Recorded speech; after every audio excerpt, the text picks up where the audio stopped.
kakampi natin si Carlos Yulo sa Olympics, okay? Pero doon sa away pamilya nila, kahit sino mali doon, wala tayong pakialam doon.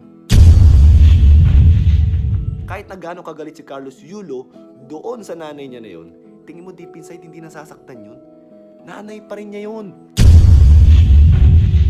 Huwag niyo sabihin ng hindi maganda yung nanay kahit nasa tingin yung mali yung nanay. Diba? Nanay pa rin yun. Wala namang perpektong tao eh. So ngayon mo sabihin sa akin, toxic traits ba ang utang na loob? Ako ayoko mawalang culture yan. Huwag lang gagamitin sa mali. Lahat naman ng bagay halos ganyan eh. Ngayon kung nagagamit sa mali yan, ginagawang parang pang blackmail yung mga utang na loob, eh hindi nga talaga tama yun. Pero ikaw, na bilang merong utang na loob sa tao, kahit na naging masama sa iyo, minsan pwede mong balikan yung panahon na naging mabuti siya sa'yo para hindi ka makagawa ng pangit sa tao. Isang matinding mensahe ang binitawan ni Julius Manalo para kay Carlos Yulo at sa mga anak na may hindi pagkakaintindihan sa kanilang mga magulang. Ibinahagi ni Julius ang kanyang personal na karanasan at pananaw tungkol sa pagpapahalaga sa pamilya. Tara, alamin natin ang buong detalye. Panoorin ang buong video. Kumusta mga idol? Mayroon naman tayong bagong chika sa inyo. Bago yan, welcome sa channel ni Mr. JV. Kamakailan lang, nag-viral ang video ni Julius Manalo kung saan nagpahayag siya ng kanyang saloobin sa issue sa pagitan ni Carlos Yulo na isang two-time gold medalist at ang kanyang ina na si Angelica Yulo.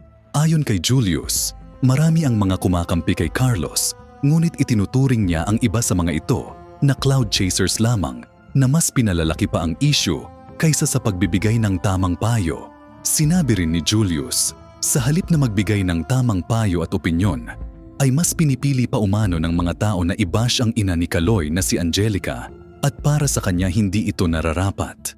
Naniniwala si Julius na kahit ano pa ang issue, may natitira pa ring pagmamahal si Carlos para sa kanyang ina dahil siya pa rin ang nagluwal sa kanya.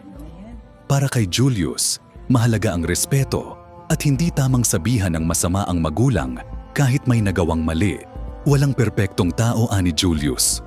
Dagdag pa niya, kahit sa tingin ng iba'y mali si Angelica bilang nanay, ay karapat-dapat pa rin itong igalang at bigyan ng respeto. Nabahala rin si Julius sa patuloy na pambabash kay Angelica kahit humingi na ito ng tawad kay Carlos. Sinabi ni Julius, nakakainis lang kasi sa nakikita ko sa social media, nagsorry na ang nanay niya. Pero ang dami pa ring bashers, kaya nagtanong siya sa mga tao kung ano bang gusto nila, habang buhay na hindi magkabati ang mag-ina. Ayon pa sa kanya, gaya ni Carlos siya man ay may tampo sa kanyang magulang, ngunit hindi niya ito nakikita bilang dahilan para husgahan ang mga magulang. Nagbigay si Julius ng payo hindi lamang kay Carlos kundi sa lahat ng kabataan. Sabi niya, sa mga anak dyan na may tampo sa magulang, hindi pa huli ang lahat. The more time you spend na nagagalit ka sa magulang mo, the more time you waste na hindi mo pinupuntahan yung magulang mo. Hindi lang material ang nasisira, kundi pati na rin ang damdamin at pagkatao ng isang anak. Dagdag niya, bilisan nyo. Alam ko hindi madali ang ibaba ang pride, pero wala itong mabuting maidudulot. Habang nandyan pa ang magulang mo, puntahan mo na. Ibinahagi ni Julius ang kanyang sariling karanasan. Aniya, ako nga 31 years na hindi kami nagkikita ng aking magulang. Pero ikaw, nandyan lang malapit ka lang sa magulang mo. Sayang talaga kapag hindi nyo na naabutan ang pagkakataong makipag-ayos sa magulang. Kaya kung kaya mong puntahan ang magulang mo, gawin mo na bago mahuli ang lahat.